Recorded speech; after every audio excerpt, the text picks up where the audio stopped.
नमस्कार। आज हम जीवन की एक सबसे बुनियादी और कह सकते हैं कि सबसे अद्भुत प्रक्रियाओं में से एक को समझने वाले हैं, डीएनए रेप्लिकेशन, यानी वो तरीका जिससे जिंदगी खुद की कॉपी तैयार करती है। तो सबसे बड़ा सवाल ये उठता है कि एक सेल के अंदर जो जेनेटिक इंस्ट्रक्शंस की पूरी किताब है, वो खरबों सेल्स में एकदम हूबहू कॉपी हो कैसे जाती है। ये कुदरत के सबसे बड़े अजूबों में से एक है। आइए इसे जरा और गहराई से समझते हैं। बात है 1953 की। वॉटसन और क्रिक ने सिर्फ डीएनए का स्ट्रक्चर ही नहीं खोजा, बल्कि उन्होंने ये भी अंदाजा लगा लिया था कि इसकी बनावट में ही इसकी कॉपी होने का राज छिपा है। सच में कमाल की दूरदर्शिता थी ये।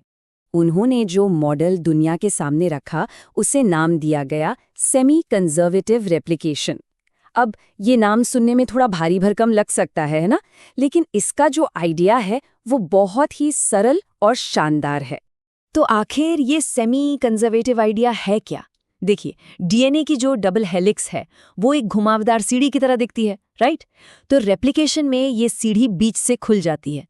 इसके जो दोनों हिस्से अलग होते हैं वो एक टेम्पलेट या कह लें कि एक सांचे की तरह काम करते हैं, और इन्हीं सांचों पर एक एक नया स्टैंड बनता चला जाता है।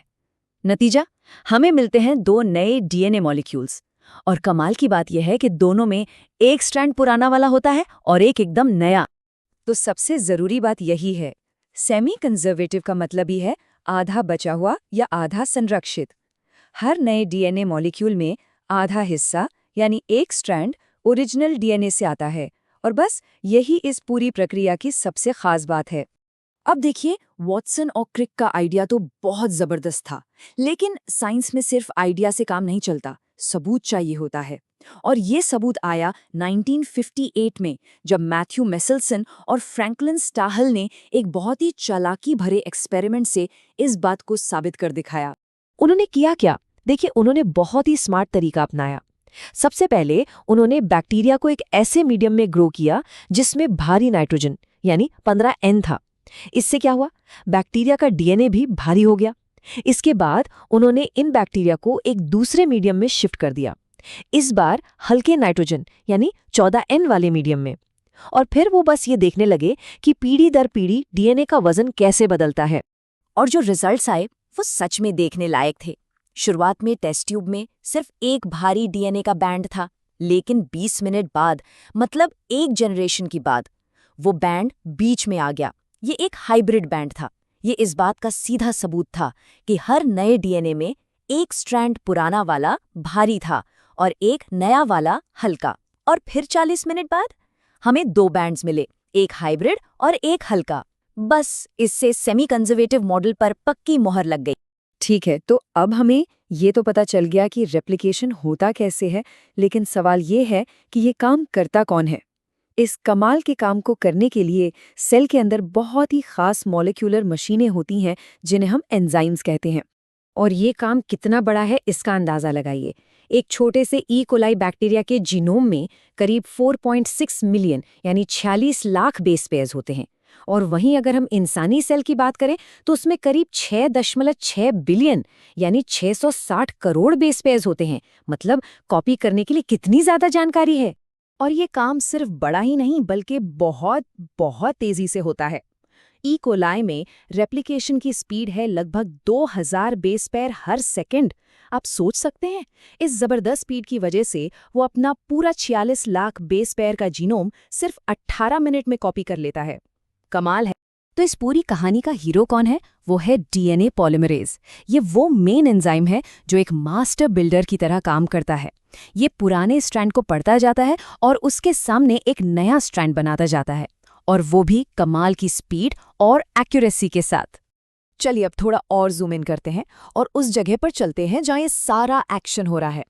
इस जगह को कहते हैं रेप्लिकेशन फोर्क। ये वो पॉइंट है जहां डीएनए हेलिक्स खुलता है और कॉपी होना शुरू होता है। यहाँ एक बहुत जरूरी बात समझने वाली है। डीएनए के दोनों स्ट्रैंड्स एक दूसरे के पैरेलल तो होते हैं, लेकिन उनकी दिशा उल्टी होती है। इसे एंटी पैरेलल कहते हैं। इसे ऐसे समझिए जैसे एक टू वे रोड हो जिसमें ट्रैफिक दोनों तरफ जा रहा है। ये जो 5 प्राइम और 3 प्राइम लिखा है, ये बस इन स्ट्रैंड्स की डायरेक्शन बताते हैं, और ये डायरेक्शन बहुत बहुत ज्यादा जरूरी है। और यहीं पर एक पेच फंसता है। हमारा जो हीरो एंजाइम है, डीएनए पॉलीमरेज, वो थोड़ा जिद्दी है। वो नया डीएनए सिर्फ एक ही डायरेक्शन में बना सकता है, 5 प्राइम से 3 प्राइम की तरफ। तो सवाल ये है कि वो दूसरे स्ट्रैंड को कैसे कॉपी करेगा जो उल्टी दिशा में जा रहा है। लेकिन सेल के पास इसका भी एक बहुत स्मार्ट जुगाड़ है।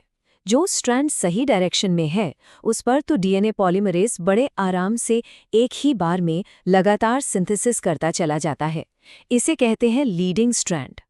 लेकिन जो दूसरा उल्टी डायरेक्शन वाला स्ट्रैंड है, उस पर सिंथेसिस छोटे छोटे टुकड़ों में होता है।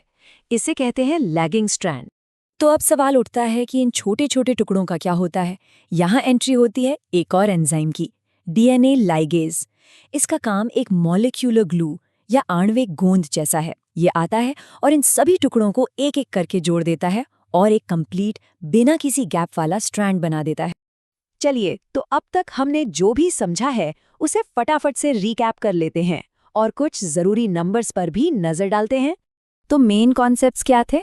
सबसे पहले सेमी कंजर्वेटिव मॉडल, यानी एक पुराना स्ट्रैंड, एक नया स्ट्रैंड।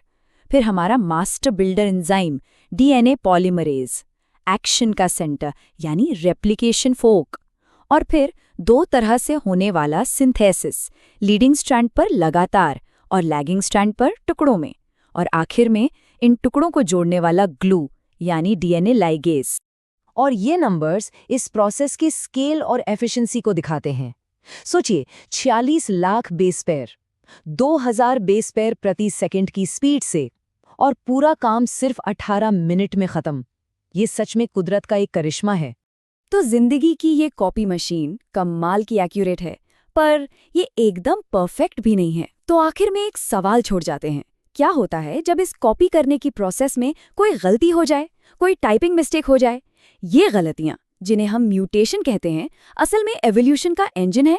पर ये कहानी फिर कभी